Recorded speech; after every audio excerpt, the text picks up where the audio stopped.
Good morning students. Students, आज हम नया टॉपिक, नया चैप्टर, नया कंसेप्ट लेके चलेंगे। आज स्टार्ट करेंगे chapter 7 from NCERT book, integration. Integration, this is the very most important chapter for IIT, JEE mains, NDA और कंपटीशंस एग्जाम के लिए भी बहुत ज्यादा जरूरी चैप्टर है।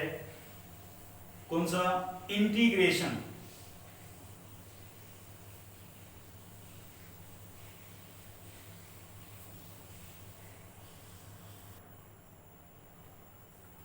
इंटीग्रेशन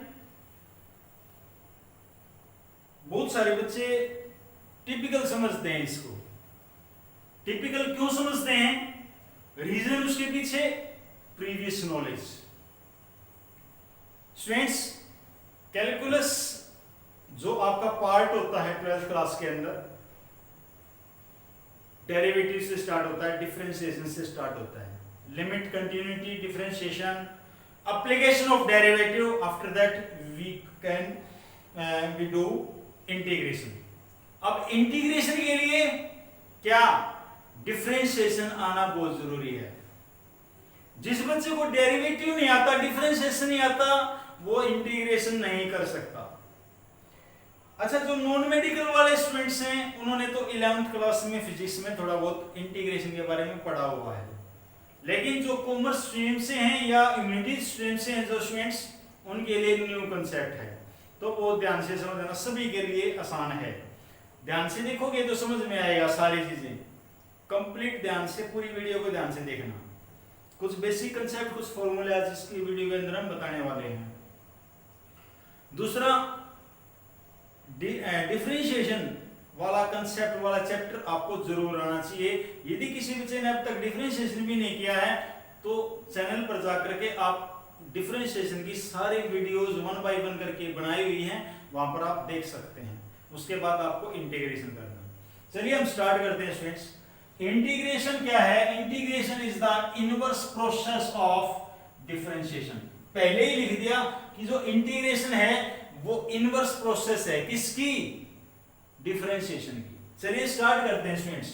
मैं क्या कह रहा हूं कि डिफरेंशिएशन में आपने डी बाई डी एक्स लिखा था, D by D x, D by D x x square. X square का डेरिवेटिव आपसे पूछा था मैंने, एक्स स्क्वायर का डेरिवेटिव आपने बता दिया था 2x। मतलब अब मैं इंटीग्रेशन कराने जा रहा हूं तो मैं एज्यूम कर लेता हूं और मान लेता हूं कि आप सभी बच्चों को डिफरेंशिएशन जरूर क्लियर है। तो जब डिफरेंशिएशन क्लियर है तो एक्स स्क्वायर का जो डेरिवेटिव होता है वो 2x होता है। मैंने अभी क्या लाइन लिखी है कि integration is the inverse process, यानी उसका इनवर्स आपका क्या कहलाएगा? इंटीग्रेशन। तो इट मींस यदि मैं 2x का इंटीग्रेशन करूं, ये होता है इंटीग्रेशन सिंपल बेटा। 2x का इंटीग्रेशन करूं तो मेरा क्या आना चाहिए? x स्क्वायर आना चाहिए। 2x का यदि मैं इंटीग्रेशन करूं तो क्या आना चाहिए? x स्क्वायर आना चाहिए। अंडरस्टूड? चलिए देखते हैं स्टूडेंट्स। और लेता हूं मैं यहां पर डेरिवेटिव ऑफ, मैं लिख रहा हूं x square plus 2 ax square plus 5। अब मैं इसका डेरिवेटिव पूछता हूं आपसे, अब मैं इसका डेरिवेटिव पूछता हूं तो आप इसका भी मेरे को तभी बता देंगे। क्या आएगा सर? 2x आएगा, क्योंकि x स्क्वायर का 2x और 5 क्या है? कांस्टेंट। अरे हमने तो 11th क्लास में पढ़ा था क्या कि कांस्टेंट टर्म का जो डेरिवेटिव होता है वो क्या होता है? 0। Derivative of every constant term is 0। तो इसके अंदर भी यहां पर 5 है, 5 का डेरिवेटिव क्या होगा? 0। तो इसका डेरिवेटिव क्या होगा? 2x। तो इसका मतलब क्या होना चाहिए कि यदि मैं इस 2x का इंटीग्रेशन करूं, इस 2x का इंटीग्रेशन करूं तो क्या आना चाहिए? x square plus 5। देखो ना बेटे, इस 2x का इंटीग्रेशन करूं तो x स्क्वायर प्लस 5। और ले लूं कोई example, d by D x x square plus x square minus 10 ले लूं, तब भी आप मेरे को आंसर इसका 2x दे रहे हो। मैं फिर बात कर रहा हूं, क्योंकि यदि ये ऐसा नहीं होता तो फिर ये लाइन गलत है। ऐसा तो मुझे मैंने बताया कि इंटीग्रेशन क्या होता है? डेरिवेटिव का उल्टा। तो इसका मतलब क्या हुआ कि इस 2x का इंटीग्रेशन क्या होना चाहिए? x स्क्वायर माइनस 10 होना चाहिए। तो ऐसा क्या हो गया कि भाई सर 2x का इंटीग्रेशन, इतने सारे, बहुत सारे इंटीग्रेशन हो गए, एक कांस्टेंट ऐड हो रहा है साथ में या सब्ट्रैक्ट हो रहा है, तो इन सारे कांस्टेंट को यहां जो मैंने लिखा हुआ है ओनली एक्स स्क्वायर, तो ये सफिशिएंट नहीं हो रहा। तो इन सभी के लिए एक ही मैं मेडिसिन बना रहा हूं, क्या कि जितने भी आपका जो इंटीग्रेशन निकलेगा उसके बाद प्लस सी लगाना है। क्या लगाना है? सी। वो हर कांस्टेंट को रिप्रेजेंट कर देगा। अंडरस्टूड और नॉट? तो जब भी आप किसी का इंटीग्रेशन निकालते हैं तो आपने प्लस का सी लगाना है। सपोज करिए मैं आपसे इंटीग्रेशन पूछ रहा हूं, किसका? 2x का ही या 5x का इंटीग्रेशन पूछ रहा हूं, 5x का इंटीग्रेशन आपसे पूछ रहा हूं, 5x का इंटीग्रेशन आपसे पूछ रहा हूं, तो 5x का इंटीग्रेशन क्या होगा? पैसे वैसे लिख देता हूं, मैं आपको समझाऊंगा कैसे होता है। x square by y square plus 5x square by 2 plus c, आपको c लगाना है। ठीक है, अभी इसके बारे में बात करूंगा बेटे, यहां तक सबको समझ में आया? अब बात करता हूं डेरिवेटिव, d बाई dx। मैं डेरिवेटिव कर रहा हूं x का, x का डेरिवेटिव क्या होगा? 1। x का डेरिवेटिव क्या होगा? 1। तो 1 का इंटीग्रेशन क्या होना चाहिए? 1 का इंटीग्रेशन क्या होना चाहिए? x। तो इंटीग्रेशन ऑफ 1 का इंटीग्रेशन क्या होगा बेटे? x, और प्लस c जरूर लगाना है, प्लस c जरूर लगाना है। ठीक है, ये तो था एक छोटा सा इंट्रोडक्शन। अब हम बात करते हैं स्टूडेंट्स किसकी और चीजों की। ये जो इंटीग्रेशन की बात करते हैं, तो इंटीग्रेशन का ये सिंबल आपको पता लग गया।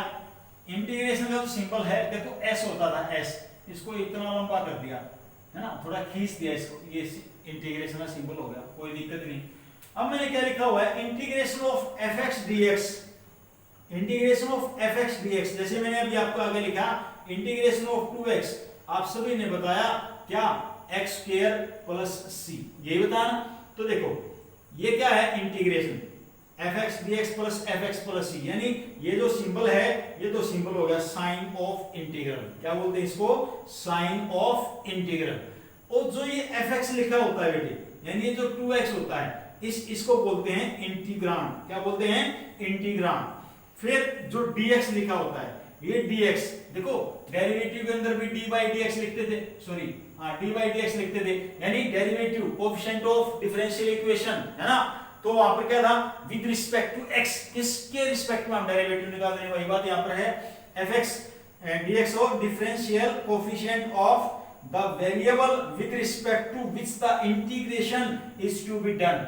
किस फंक्शन के ऊपर, किस वेरिएबल के ऊपर आप वो इंटीग्रेशन करने जा रहे हैं, वो रिप्रेजेंट करता है dx को।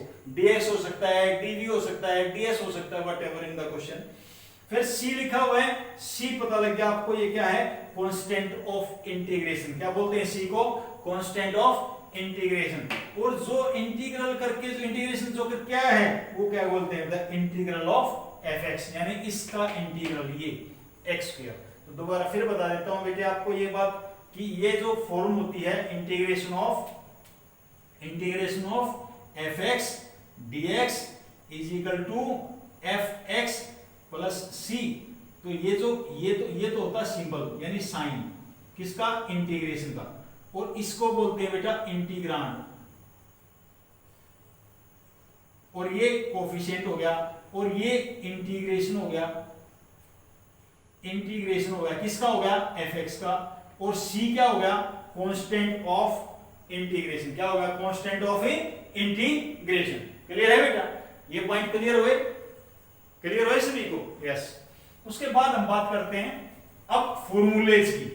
सारा चैप्टर फॉर्मूले बेस्ड है, कंसेप्ट बेस्ड है, तो आपने पूरे कंसेप्ट को बहुत ध्यान से समझना है।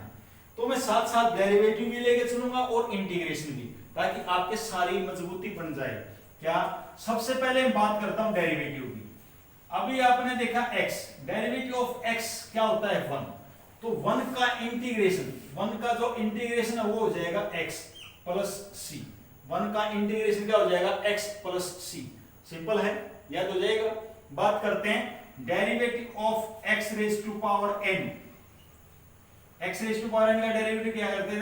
पावर आगे आगे, पावर में से एक कम कर दिया। बहुत ही फेमस और इंपॉर्टेंट फार्मूला होया करता है ना। तो यहां पर भी कुछ ऐसा ही होगा कि ऐसा कौन सा फंक्शन होगा कि इसका इंटीग्रेशन लिया जाए, वो भी आपने चेक करना पड़ेगा। मैं यहां पर बात कर रहा हूं x raise to power n के इंटीग्रेशन की, x raise to power n के इंटीग्रेशन।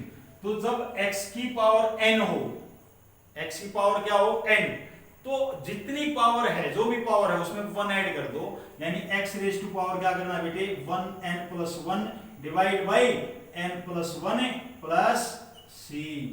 ये फॉर्मूला हो गया x raise to power n का integration. x raise to power n का इंटीग्रेशन क्या हो गया, x raise to power n plus 1 over n plus 1 plus c। इसका ध्यान रखना है, सभी बच्चों को ध्यान समझ में आ गया होगा। उसके बाद हम बात करते हैं इंटीग्रेशन ऑफ, देखिए integration of derivative of log x। log x का डेरिवेटिव किया था आपने, क्या होता है log x का derivative 1 by x, log x का डेरिवेटिव 1 बाई x। तो 1 बाई x का इंटीग्रेशन, 1 बाई x का integration log of mod of x plus c।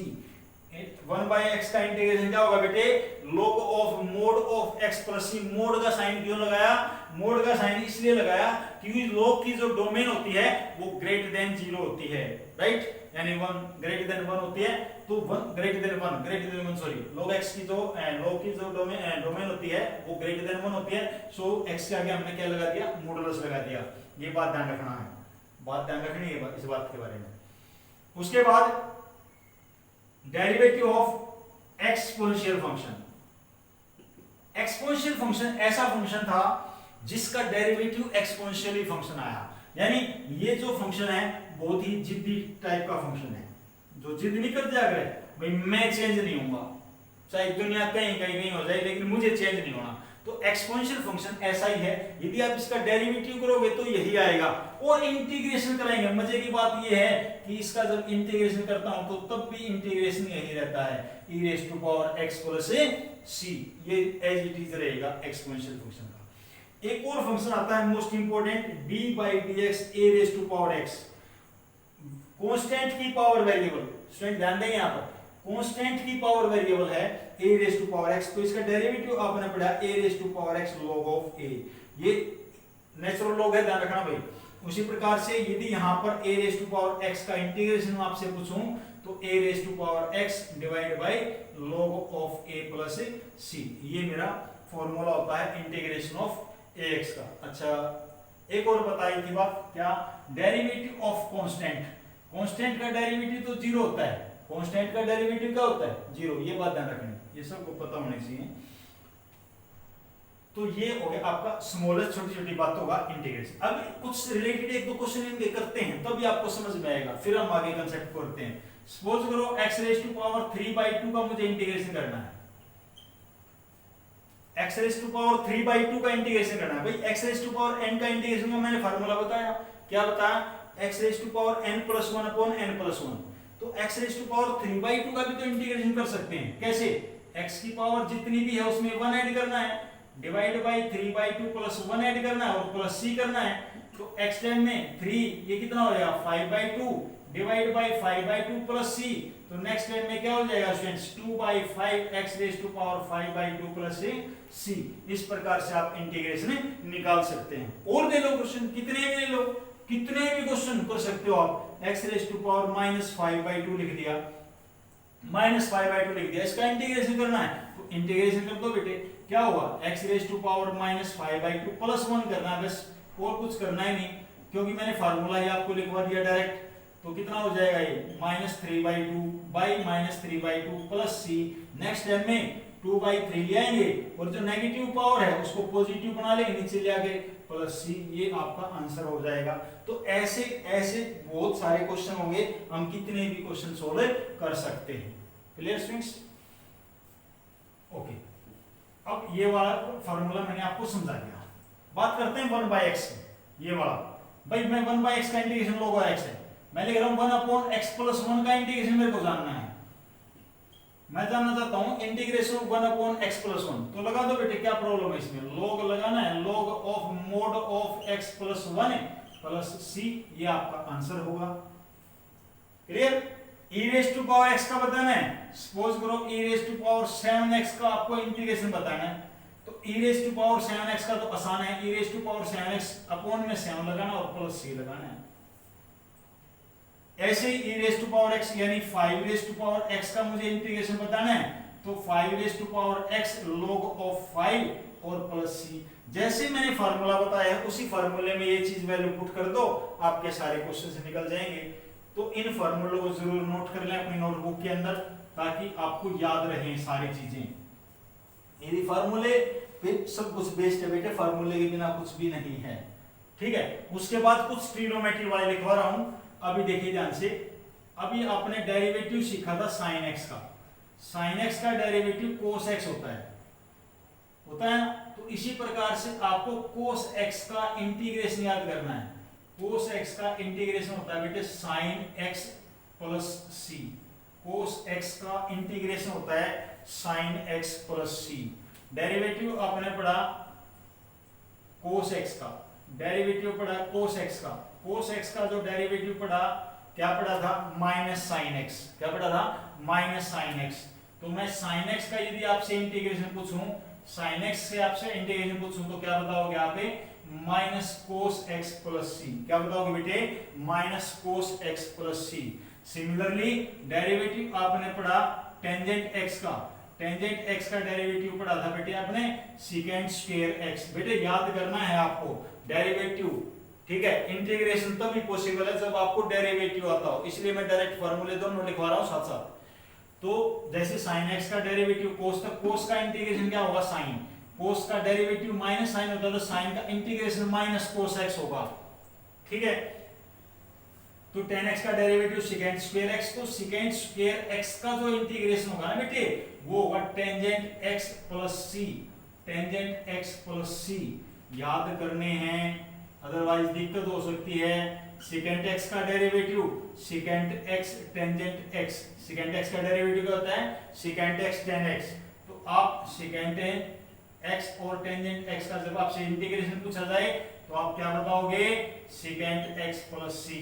फिर आपसे पूछा जाए डेरिवेटिव ऑफ किसका रहेगा, और कोट का, कोट का डेरिवेटिव क्या होता है, माइनस कोसिकेंट स्क्वायर एक्स। तो इसी प्रकार से आपसे कोई पूछ ले कोसिकेंट स्क्वायर एक्स का इंटीग्रेशन बता दो, तो बता दो भाई हमारे सर ने बताया था क्या, minus cot x plus c होता है। कोसिकेंट स्क्वायर एक्स का इंटीग्रेशन क्या होता है, minus cot x plus c. फिर बात करते हैं डेरिवेटिव ऑफ कोसिकेंट एक्स। अरे कोसिकेंट एक्स का derivative minus cosecant x cot x.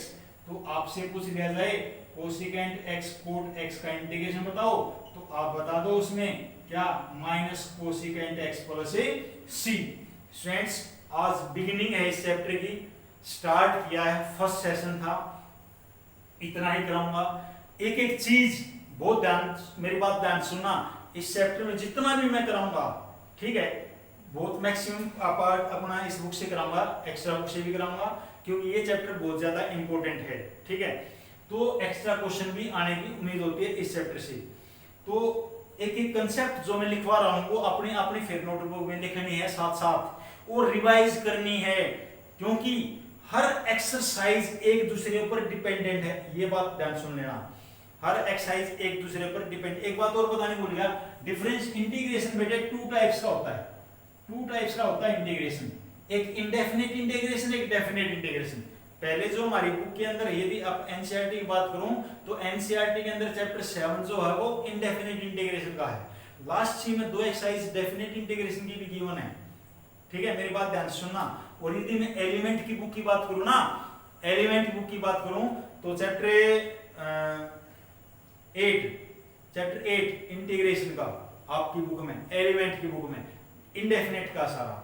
उसके बाद नेक्स्ट चैप्टर डेफिनेट का है, एरिया ऑफ इंटीग्रेशन है, तो उसमें अलग है, वो भी कराऊंगा साथ साथ। इंपॉर्टेंट क्वेश्चन जितने भी मुझे लगेंगे ना वो सारे कराऊंगा। लेकिन आपसे एक ही रिक्वेस्ट है क्या, कि आप जितनी भी मैं वीडियोस डालूंगा सभी वीडियो को ध्यान से देखना है, फुल कंप्लीट फॉर्म में देखना है, और उसको लाइक करना और शेयर करना है, सब्सक्राइब भी करना है। तो जरूर देखेंगे, सारी फॉर्मूलेज को अपने नोटबुक में लिख लिख के देखेंगे, याद करेंगे, क्योंकि विदाउट फॉर्मूले, विदाउट नोइंग द फॉर्मूले you can not solve each and any questions. कोई भी क्वेश्चन को सोल्व नहीं कर पाओगे, इस बात का ध्यान रखना। सभी क्वेश्चंस इन्हीं फॉर्मूले पर बेस्ड होंगे। अभी तो कुछ भी नहीं लिखवाई, अभी तो स्टार्टिंग ही करवाई है, ठीक है स्टूडेंट्स। तो ये सारे फॉर्मूले आपने आज नोटबुक में लिखने हैं। Okay, thank you.